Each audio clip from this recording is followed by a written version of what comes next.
Hello, viewers. I'm C Pal Singh, President NISSMAT at this end.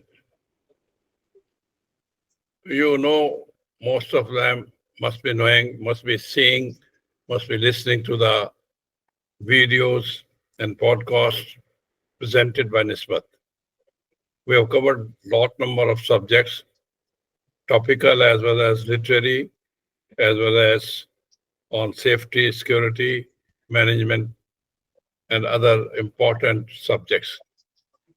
This evening, we are going to discuss on the subject of Indo-Pak conflict, recent conflict, and the reaction of Bangladesh.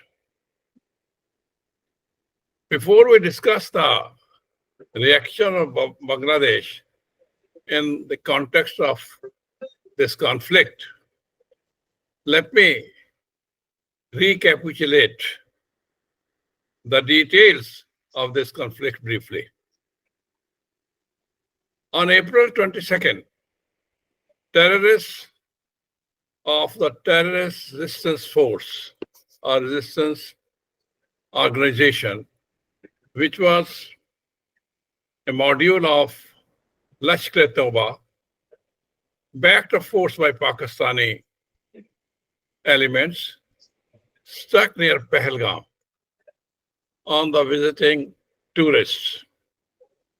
These terrorists mercilessly killed and butchered about 26 persons after asking their religious identity. The idea was to incite communal violence in the country, that is in India.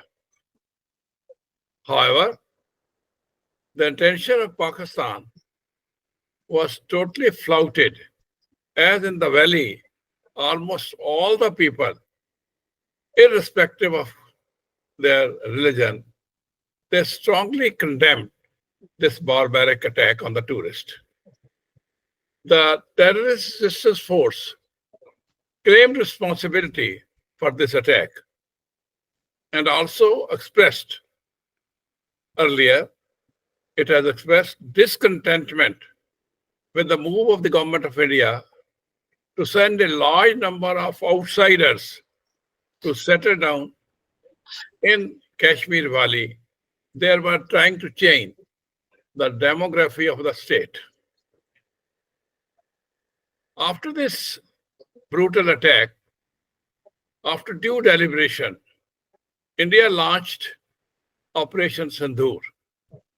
This operation was actually conceived to punish the perpetrators as well as the planners of the terrorist attack at Pahalgam. The targets were selected in the Operation Sindoor to destroy terrorist camps, hideouts, and training sites inside Pakistan without causing any damage or attacking the military bases or civilian sites in Pakistan.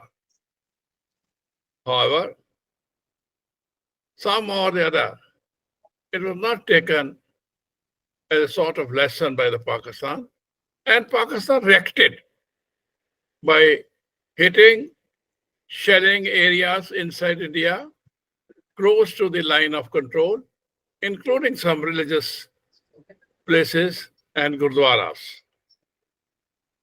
India's retaliatory response to this particular action of Pakistan included attack on radar installation inside Lahore and other military and radar facilities inside Pakistan, inflicted by heavy damages.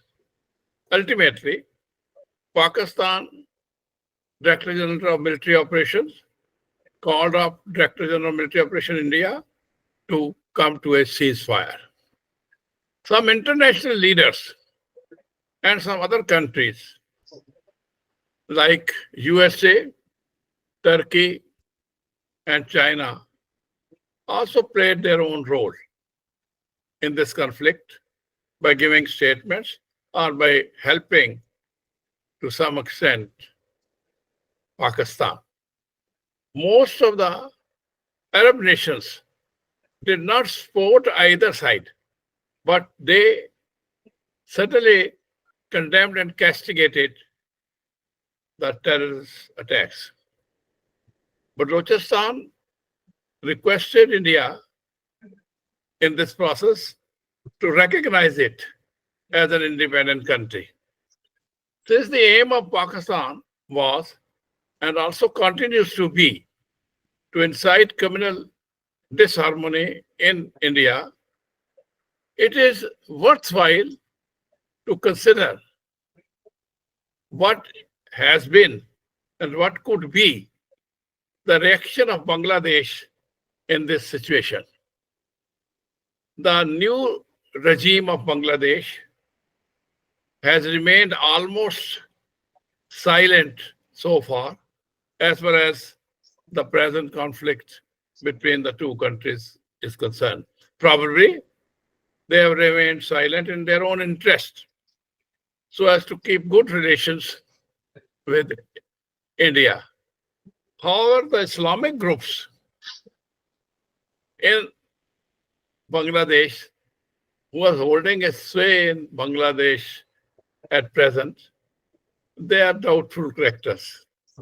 It is important for India at this time to watch out for the developing situation in Bangladesh itself, where Hindu community was targeted by radical elements.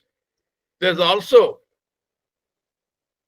some resentment against India on the issue of providing asylum to Sheikh Hasina in India.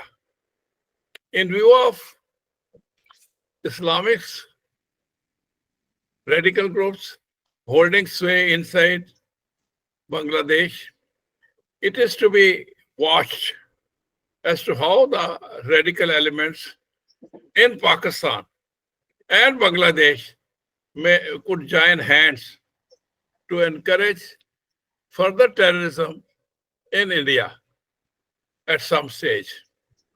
The border between Bangladesh and India may also need some strict watch by India at this point of time, as you never know as to how these radical Islamics, they react to this.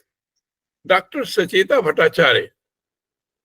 Sanchita Bhattacharya is an expert scholar on the subject of Bangladesh. She is a research scholar and based in New Delhi. She writes extensively on socio-political issues of Pakistan, Bangladesh, and Afghanistan.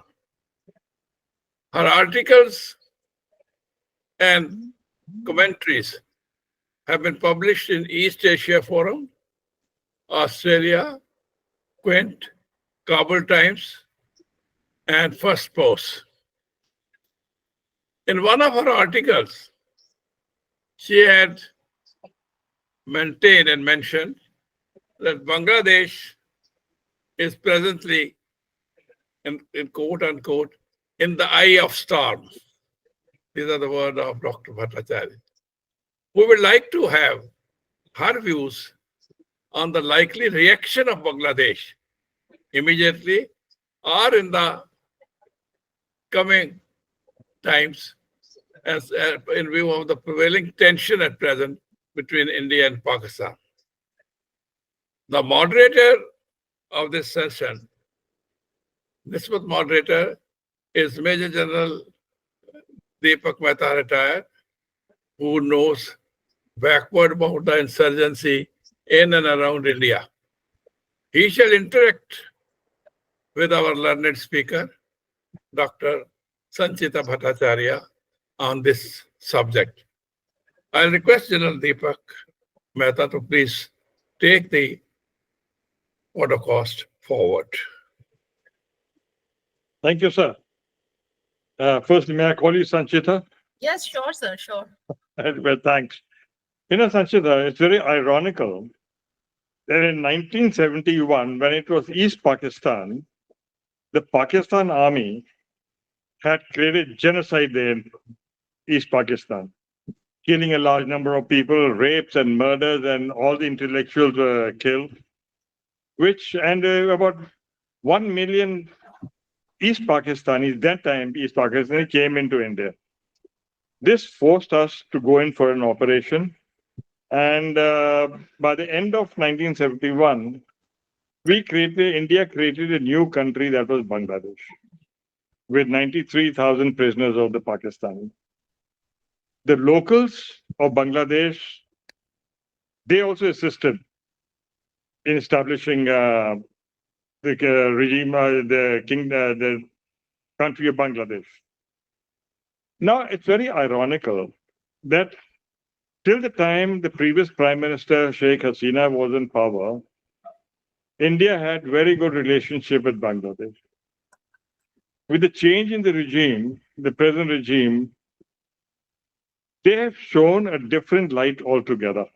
They have shown their sort of a bias towards Pakistan, the same country which had carried out genocide that time.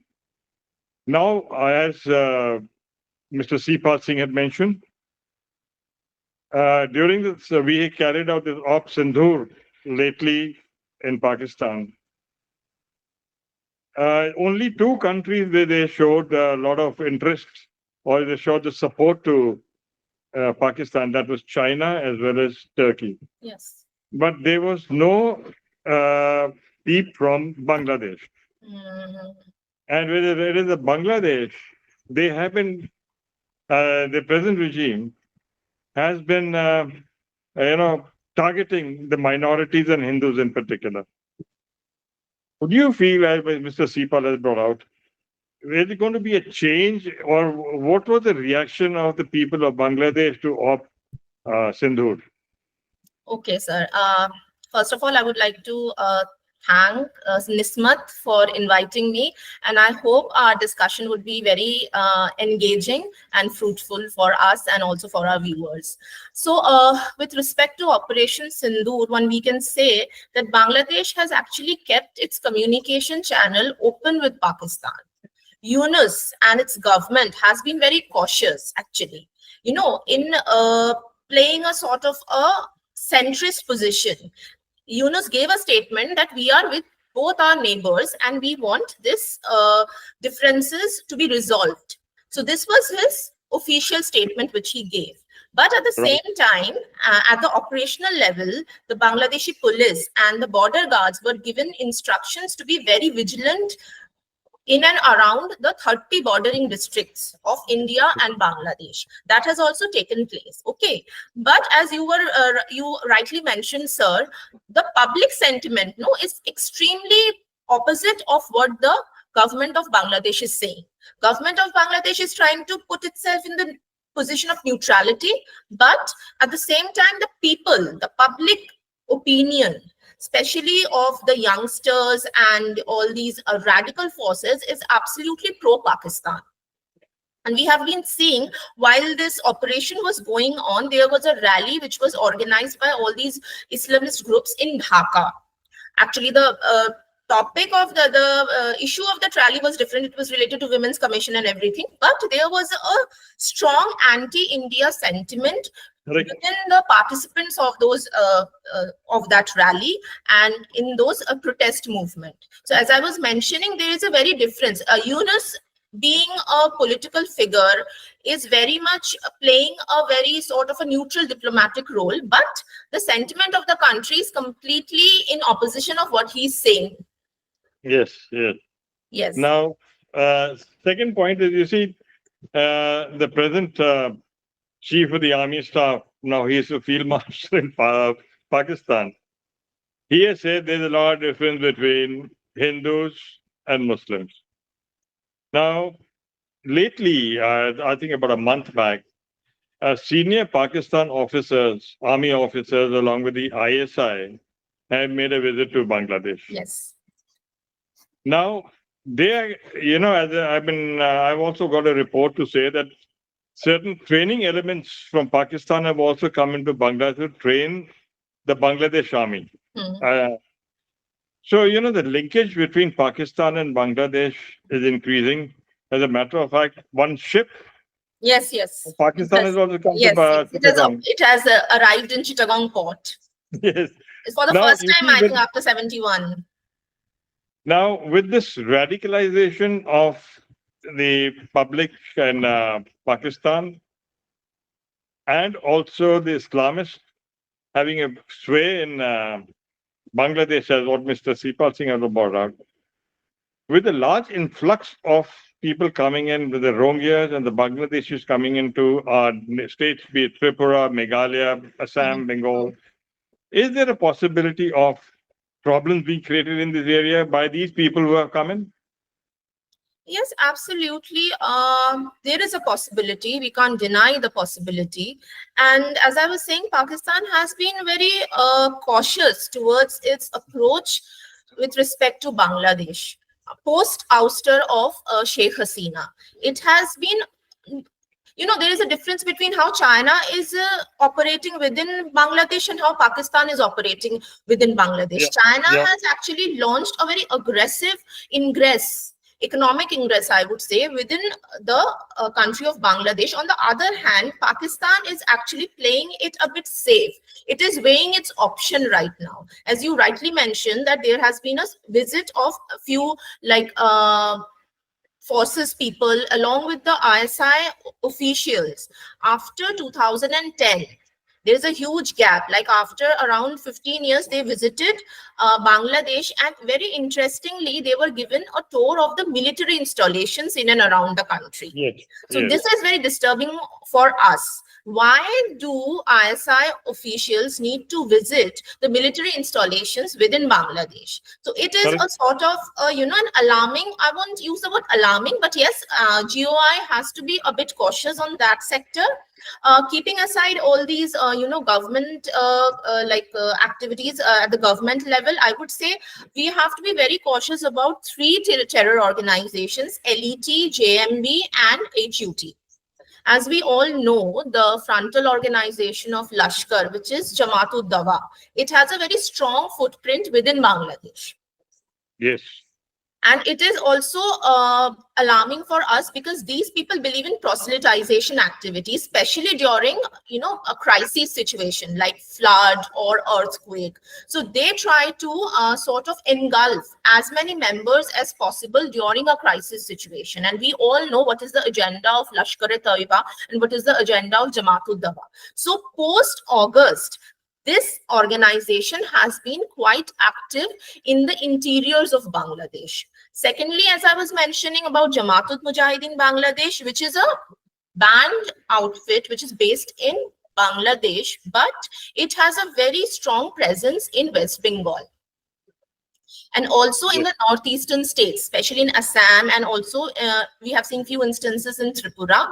And recently, this month only, I think it was around 10th or 11th of May, a JMB module was busted in West Bengal by a special task force. And it resulted in the arrest of 3 JMB terrorists.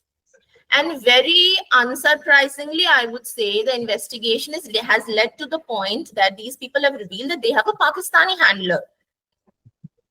And Okay. yes, they have a Pakistani handler, and they were given instructions to, arrange for weapons, arms, and ammunitions in the northeast of India and also in the state of West Bengal. Oh, I see. That is the next point I was bring to you notice. The present regime, Mohammed Yunus, he mentioned that we are in control of the seas. The northeast India is going to be cut off. Yes. Now, you see, this is a very major statement based on what I had mentioned.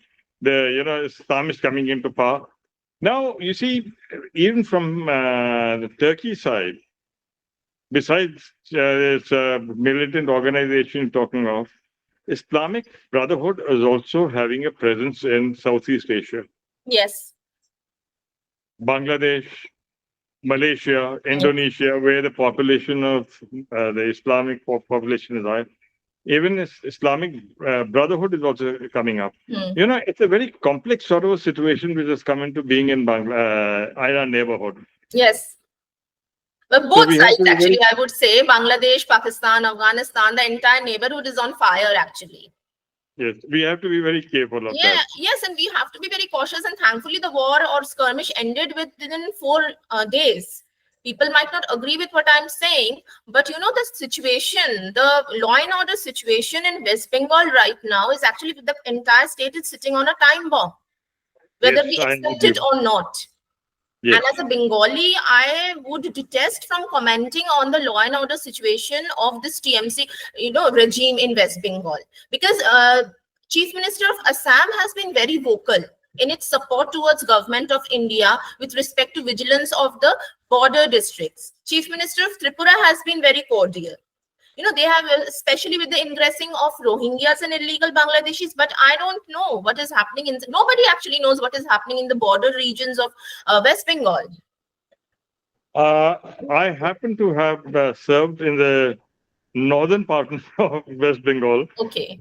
Uh, yes, as far as Assam is concerned, the borderland, the people who came in from Bangladesh have been pushed back to quite an extent. No, Bodoland is now quiet. Yes. Coming down to North Bengal, yes, there is a problem. These people have come into the tea estates. Now, tea estates are very wide, with very, being controlled by certain companies. Mm, So that is going to be a problem.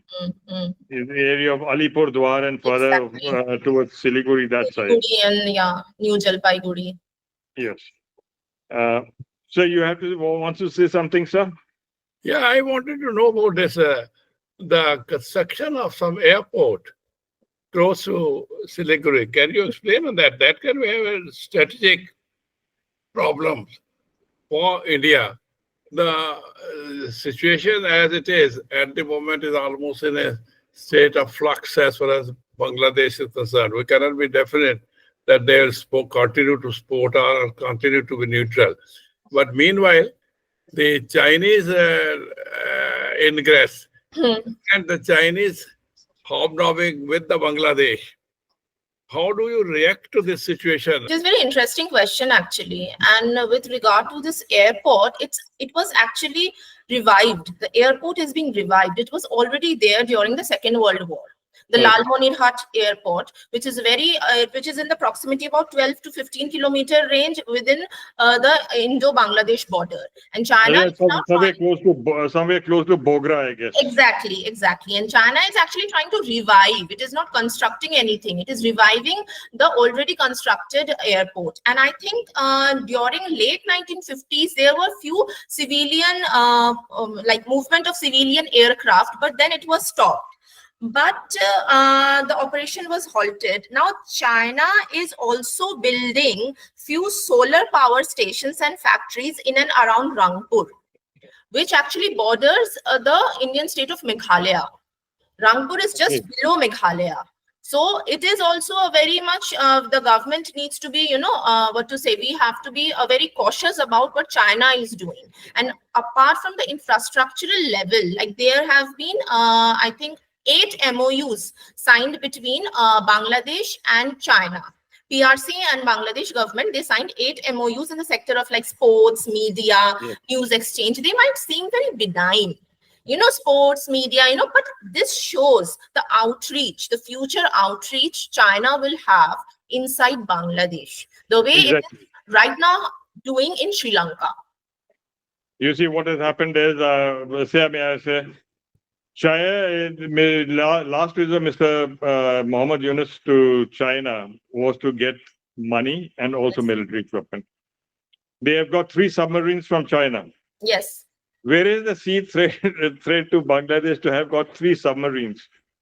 This airport, which is being revived south of the chicken snack or the Siliguri corridor, Bangladesh has a very small air force, which actually is no threat to India per se. When this airport comes into being with the support being renewed by the help of the Chinese, I feel it's the Chinese who are going to be controlling this airfield, Yes, which yes, is a threat to absolutely. India. Absolutely. This is a close to the chicken neck corridor. is it Yes, not? sir. This particular airport is also very close to the chicken neck corridor in that area. And the help of China is obviously there. I mean, China must be having some interest ultimately. In some stage, they'll be able to get some use of this particular airport. China is actually flexing its muscle in South Asia, if I may use this word.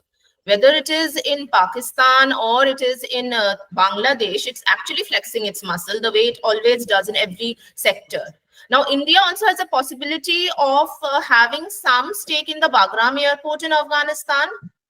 It is a recent report which has come. Now, Taliban is actually considering giving some space to Indian government in control of the Bagram airport. Now, we have to see how things, materialize in coming weeks. Then we can, have a counter. If that proposal materializes, we might have a sort of a counter towards, China's aggression in Bangladesh by our aggression towards the Xinjiang area of China.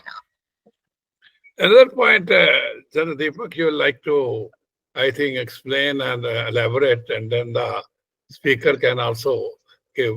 That is the reference to the planned railways line between Siliguri to northeastern state via Bangladesh, as what time was thought of during the time of Sheikh Hasina government. You know that. Yes, sir. Now, what will be the plight of this? I mean, how will it react ultimately? Because this planned railway station is no longer at the moment at this moment is not in the in the view of Bangladesh. It means it's almost abundant. What are your views, Deepak? You can ask further because Yes, sir. Actually, India's policy was look east. The foreign policy was look east. When you say look east, it was a rail and road communication going through Bangladesh, Myanmar, Thailand, right up to Vietnam. And it was going okay. Till the time Sheikh Hasina was in power, it was going okay.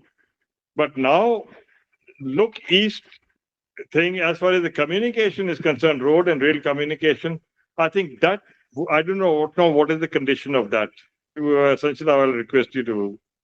Okay, sir. As we all know, these projects were actually very crucial for linking northeastern states with the mainland of the country. Okay. Now, as there were actually three parts of the railway project. I'm I'm giving a focus on the railway project connecting Akhauda and Agartala, Khulna and Mongla, and Khulabari and Shahbazpur. So these were the separate zones of railway projects which are now on halt. Now, what is it? Now, what the government of India is doing, actually, it is trying to explore alternatives through Bhutan and Nepal. You just go upward rather than going from the downside to avoid the chicken neck thing. You just, the government of India is thinking of connecting Northeast through Bhutan and Nepal. I don't know how much time would it take and how many years would it take, and the operational challenges, because the terrain is very different. Very difficult. It's actually flat land. You don't need much of a, engineering marvel, but Bhutan and Nepal, Bhutan especially, it is not a flat land. So how government is going to, deal with those challenges, geographical challenges, it is something which we have to we will see in coming years, I would say, not months, in years we will see how it happens. So would it be prudent to state that the road and rail communication system which were being in Bangladesh have put on hold because of the change in regime which has taken place there? Yes, actually, sir. These are all ways, the way we have, there has been an abeyance of the Indus Water Treaty. These are also ways of putting pressure on a government. We can never say that, the caretaker government is pro-India the way they are behaving with the Awami League, we all know. And India also has a very stern, stance with respect to Sheikh Hasina. And this, we have to understand the fact that this is not the first time that she has stayed. She has been in India previously, I think from 75 to 81. Her entire family was here in New Delhi, Pandara Road. So we have given her shelter previously also. And as because the government of India has given asylum to Sheikh Hasina, the entire onus has been on the government of India from the official side of Bangladesh. And as we know that these are just measures to deal with the crisis situation, halting of railway lines, or these blocking of road connections between the two countries. These are just a ploy the government of India is using in order to pressurize the caretaker government of Yunus. And it will have maybe temporary, since India has closed the land routes, entering into Meghalaya, Tripura, Assam, West Bengal, etc., from Bangladesh. So it will certainly impact the items which are being, the items, the articles, and the material which is coming from Bangladesh to India, and vice versa also. Then how will will it not seriously affect the economy of our country as well as, of course, of Bangladesh? And how will it ultimately, how will the people react? Because so long you are saying it's a temporary measure, but if the cordial relations are not maintained ultimately with Bangladesh, and you have the closure of this side, it will affect the economy of particularly the small traders in India. What is your view, Dr. Sanchita, on this subject? Sir, actually, government of India is actually trying to reduce its reliance on Bangladesh transit routes, to be very frank, by actually operationalizing the Kaladan multimodal transport project. We are avoiding Bangladesh in a way like the northeast of India will be connected to Calcutta through the Sitwe port. That is what we are planning for a long-term, viability of our goods, for our, transit and transportation of goods from mainland India towards the northeast. If we take the Kaladan route, if we take the Sitwe port route, then it can easily reach northeast. That is one of the factors which we have to keep in mind. And secondly, with respect to Bangladesh, I can say the garment sector has actually taken the hit because of these restrictions. My view is that it's going to affect Bangladesh very adversely. Yes. You see, they were taking yarn from here to have the apparel industry there. The apparel industry doing extremely well. A very large quantity of the apparel was coming into India, Bhutan, and Nepal. Exactly. Now, with the land transit stop, they say you get it by sea. The cost will go up. Exactly. The cost time will go up. And, you can put the screws anywhere for that matter. As you were talking about here, putting the pressure. Yes, we have certain pressure points. Tista River understanding, Waraka Barrage. So we have, like what we did with the Indus Water Treaty, we have our screws which can be tightened anytime for that matter, depending on how our neighbor reacts to us. Exactly. Another point which just it has occurred to me, that can at some future date, let's say some future date or some future times to come, let's say Bangladesh get closer to Pakistan and also China, of course, then it can cause problems in India in many ways, because ingress of Bangladeshis and Rohingyas, particularly in the border areas of Bengal and Assam, they may increase. Then the silent modules of these terrorists, they may have an ingress. They may push into. That means, as far as India is concerned, it has to be very cautious about the approach to Bangladesh, because it is going to ultimately, again, going to affect the harmony inside India if this ingress takes place. So I am thinking that this ingress of Bangladesh and Rohingyas is already there to some extent in the border state of Bengal and Assam, as you know, is already there. But supposing at some future date, Bangladesh get closer to Pakistan also, and also China, then the situation will be rather difficult and problematic as far as India is concerned. What is your view at length, Dr. Sanchita? Please tell us, so we'll not like to interfere, because you have a vision about this thing, and you tell us what could we do in that case. Sir, actually, this is a very complicated situation with respect to Rohingyas. And the figures which we have, like UNHCR has given a figure of around 22,000 illegal Rohingyas staying within India. And we know 22,000 is nothing. It is not even the tip of an iceberg. And the figure is extremely minuscule. And most importantly, I think I have also mentioned it in our previous discussion, Prime Minister of India has also stated the growing activities of Rohingyas in the state of Jharkhand. Yes. It is actually a very alarming situation because Jharkhand is not a bordering state. We have seen, like I actually come from Northeast. So we have seen Rohingya presence as far as Arunachal Pradesh in Northeast. So because I can understand the dialect, I can make a difference between a person speaking Bangladeshi Bengali and a person who's speaking Rohingya language. Okay. Totally different. Yes. So they have made their ingress till Arunachal Pradesh, tip of Arunachal Pradesh in the west, in the eastern side, and also I would say to Bikaner in the western side. So it is actually a pan-India problem right now. If we have seen, there has been few demolitions, illegal demolitions in Ahmedabad in, like, I think past few weeks we have seen, and these were actually illegal, shanties of Rohingyas.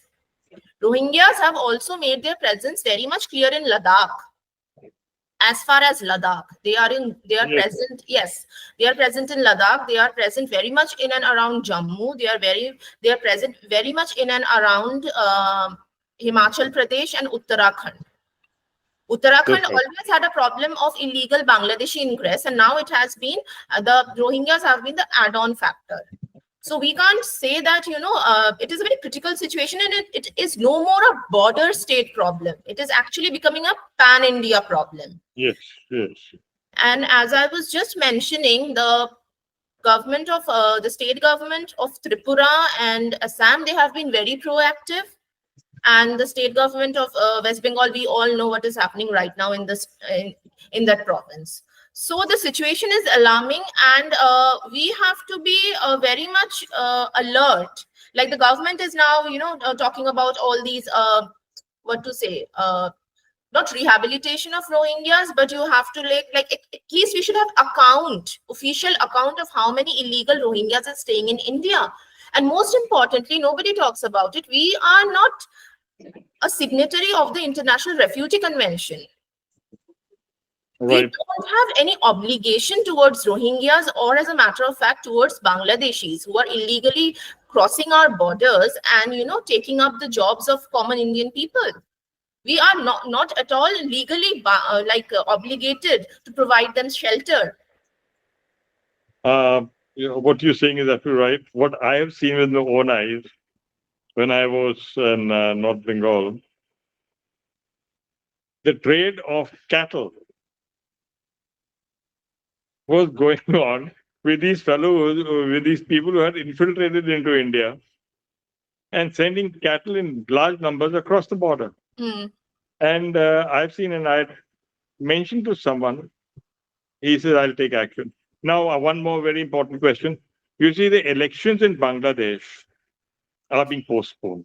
Yes. I think the present regime says the elections will be held by end of this year or beginning of next year. But they have banned Awami League. Yes. Awami League is being supported by the minorities and the Hindus. What happens? Is it likely to be a problem in Bangladesh in terms of civil strife between these people? Sir, actually, right now, my assessment, I would say there are 3 power centers in Bangladesh. One with the Jamaat and the right-wing organizations. One is with the BNP. And the third, very dormant, is army as of now. So there is a power struggle amongst these 3 centers. And with respect to Awami League, actually, the ban has actually weaponized the radical elements against the supporters and party workers of Awami League. This is not a political move. Banning of Awami League is not at all a political move. It is actually a personal vendetta against Sheikh Hasina. Okay. It is a personal vendetta against the Awami League and the legacy of Sheikh Mujibur Rahman. The way we saw, Very pertinent point. Very correct. Absolutely. when the uprising, I will never say that it was a students' uprising. It was always a Jamaat-e-Islami backed uprising of hooligans. When that uprising took place, what were they attacking? They were attacking the symbols of Mukti Juddha. They were attacking the symbols of their own national glory. Yes. They were actually, attacking their own heritage. They were destroying the statues of Sheikh Mujibur Rahman. They vandalized statues not only of Sheikh Mujibur Rahman, but other freedom fighters. They vandalized Shaheed Minar. So what was the objective? The objective came out in a very open and ugly way. That they have nothing to do with Mukti Juddho. They have nothing to do with the sacrifice of their own countrymen who were slaughtered by the Khan Shena, as they say, the Pak army.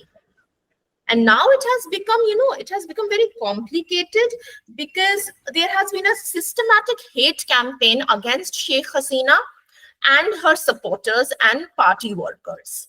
I like to intercede here 1 minute, Dr. Sanchita.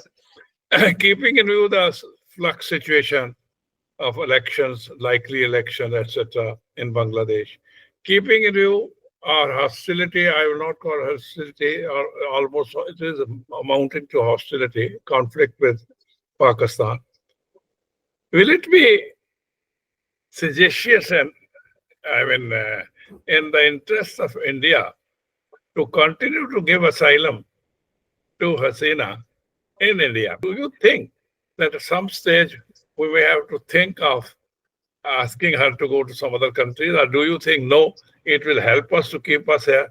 So, sir, come what may, I would say, if she doesn't get a safe, alternative in UK or in UAE or in Dubai, which she's not getting, there's no point us handing over to her, because we would be handing her to wolves. It is as simple as that.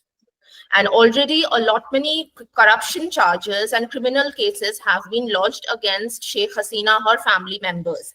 And the trials would start very soon. So they are actually in the path of declaring Sheikh Hasina as a criminal. It might happen by end of this year or maybe in coming years, but they have already started the process. We are already in a very bad shape. Whether we hand her over to Bangladesh or not won't change anything for us. Because the entire country, I would say, apart from few minorities and minuscule supporters of Awami League, the general sentiment of the country is very anti-India. And all these elements, whether it is BNP, Hifazat, Hizb, or Jamaat, or Ansarullah Bangla team or Islamic, all these elements, the common factor is anti-India, hatred.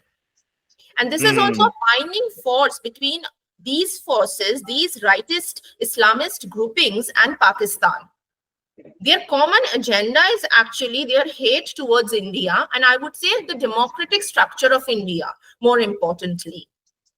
Because what is happening right now, the army is actually trying to control the situation. The law and order has gone to dogs in Bangladesh. Like, we are tracking the news, what is happening. There's been rampant cases of robbery, rape, assault, road rage, murder, abduction, and not only targeting the minorities. It has become a countrywide a situation right now. And army, even to the point of the Air Force base being attacked by hooligans, which happened last I think it happened somewhere in end of March.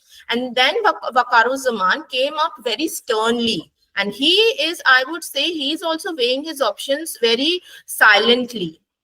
Whether the army would take over the government or not, we have to see in coming months. But my hunch is there that army is going to play a very decisive role, because it wants election as soon as possible. That was the question I was about to ask you. I have also learned somewhere there's a lot of differences between the Chief of the Army Staff and Mohammad Yunus. Yes. These have come up. And what you have just clarified that, but that was the question I was to ask you about it. What is the relationship between the Chief of the Army Staff and the present caretaker. No, So it's there is not a very problem. cordial, sir. It is not very No. cordial because army wants election, and most importantly, army wanted an inclusive election. No, I'll ask one more question. Well, not Yes. question actually. It is a question of learning something on the subject from an expert. I feel that irrespective of this policy decision and we discuss something diplomatic decision and all, keeping Hasina with you, you talk about strategic point of view, is it worthwhile to keep her here? I mean, there are two views. We are keeping the Dalai Lama for years and years and years. We are going to keep. Are you going to keep for years and years also Hasina with you? And strategically, will it be correct that to support one particular individual? Of course, that individual is very closely concerned with the person who liberated Bangladesh. I mean, I am not saying that he had not helped the Mukti Bahini at that stage when Bangladesh was, because it was the entire family of Mujibur Rahman which had helped her. I know these are soft areas towards Hasina. But what do you think? Strategically, should we continue to keep her? If the situation, as you say, is developing so difficult as far as Bangladesh is concerned, lot of lawlessness is there. The sway of the Islamist elements is much more. Pakistan will like to create problem for India coming to Bangladesh. China has already started having some bases or some negotiations with Bangladesh. Will it be strategically correct to continue to give asylum to Hasina? Sir, actually, if we talk about strategy, that means we should not even have considered giving her asylum at the first point. Yeah. Once we have done that, we are actually preserving the idea of Bangladesh.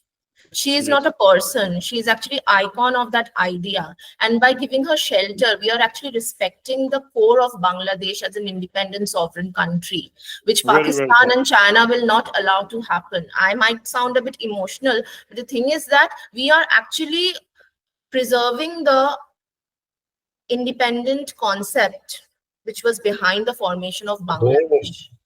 And we have to be very much, careful about, analyzing the moves of Bangladeshi army right now. Because Bangladeshi army was hell-bent in, as I was mentioning, in an inclusive election. That means it also wanted participation of the Awami League. Yes. Which Yunus and NCP, the national, this new party which has cropped up, all these hooligans, they have now formed a new party called NCP, all these, so-called young students leader. They are not in favor of Hasina coming back. They are not in favor of giving political space to Awami League. And so the rightist Islamist elements are also not in favor of giving scope to Awami League. But very interestingly, I would say, BNP is actually in a way tacitly supporting Awami League's political standpoint, because BNP knows that once Awami League is gone from the scene, BNP is the next target. Correct. So in order to save its own position, now BNP is trying to be a bit sympathetic, I would say, towards Awami League. So this is the entire, what to say, एक बात में अगर बोला जाए इस चीज को, the entirety of the situation right now is we have to hope for a very early election, which I think would not happen, because this unit government is dragging it. Which BNP is asking for jaldi ho. Yes, BNP is asking ki jaldi ho, army is saying ki bhai jaldi ho and inclusive ho, and these student organizations and the rightists also has this, they have this agenda of Shariat. They are talking about a welfare Islamic state. Right, now yes. we very well know what a welfare Islamic state would emerge in coming, years.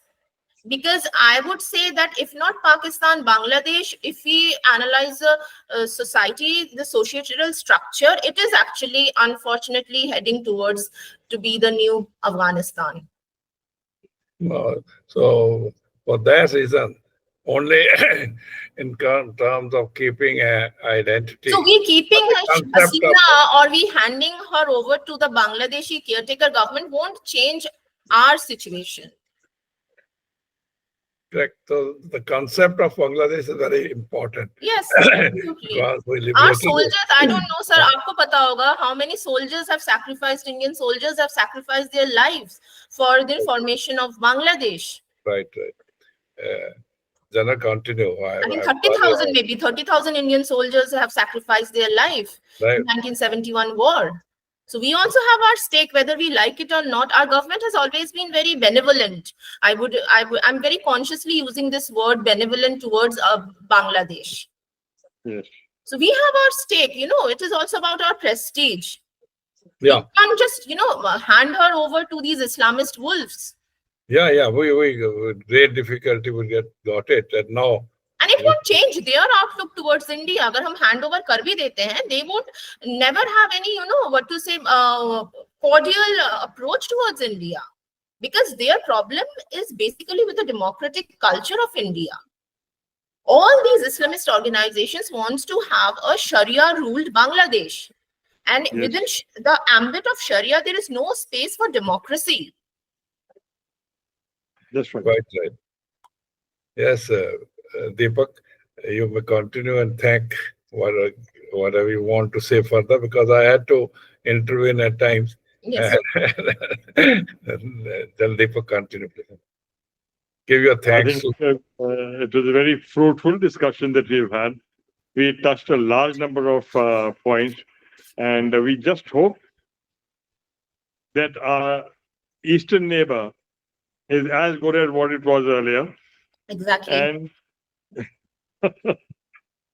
Sanchita, you have summed up the things very well. And the one thing which struck me is that Sheikh Hasina is the icon of Bangladesh. And that's a very, very pertinent point that you've got. Sir, I have nothing you would like to sum up, sir. No. It's sufficient. You sum up. Because you are the moderator. Thank you very much. I only intervene there. Thank you, We sir. have to thank you so Thank much. you, Sanchita. Very nice, and we get round Very, together very again. nice. Yes, same as well, sir. Very- Very nice meeting. Fruitful session for all of us, and particularly to learn from Dr. Sanchita, the whole canvas we have gone through. In fact, we have not restricted only to the reaction of Bangladesh to Indo-Pak conflict, but we have gone to the entire canvas of the Bangladesh present situation, etc. Thank you very much indeed. Thank you, sir. We are Thank you, grateful to you. sir. Always Thanks, obliging. Bye. Wish you all the best. Thank you. Wish you all the best. Bye. See ya.